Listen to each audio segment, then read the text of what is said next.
ለማን ብላችሁ ነው የምትደበሩት? ለየትኛው እድሜ ብላችሁ ነው የምትደበሩት? ለየትኛው ዓለም ብላችሁ ነው በዲፕሬሽን የምትቀመጡት? ቢ ሃፒ ኢንጆይ ዩር ላይፍ። ዲፕሬሽን አታስተናግዱ። ዲፕሬሽን ብቻ አይደለም፣ ምሬትን፣ ብስጭትን፣ ንዴትን፣ ቢተርነስ፣ መራራነት፣ ግራጅስ፣ ቂም መያዝን አያስፈልግም። ከእናንተ ከህይወታችሁ አስወግዱት። መራራነት ሲመጣ አስወግዱት። ንዴት ሲመጣ አስወግዱት። ብስጭት ሲመጣ አስወግዱት። ኢሞሽናሊ ዌል መሆን አለባችሁ፣ ጥሩ ጤነኛ ኑሮ እንድትኖሩ። መንገድ ላይ የሚጠሏችሁ ሰዎች ካያችሁ፣ ጥቁሮች ቢሆኑ ነጮች ቢሆኑ የሎ ቢሆኑ፣ እናንተን አይደለም እኮ የሚጠሉት፣ ራሳቸውን ነው እኮ የሚጠሉት። ሰልፍ ሄትሬድ ስላላቸው ነው ለእናንተ ጥላቻ የሚያሳዩአችሁ።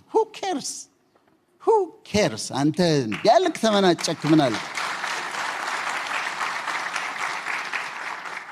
እሱ ሰላም አለኝ አላለኝ ብላችሁ በብስጭት በዲፕሬሽን በምናምን በምሬት የምትኖሩት አራግፉትና ከላያችሁ ላይ አራግፉትና አስወግዱትና በደስታ ኑሩ። ህይወታችሁን እንጆይ አድርጉት።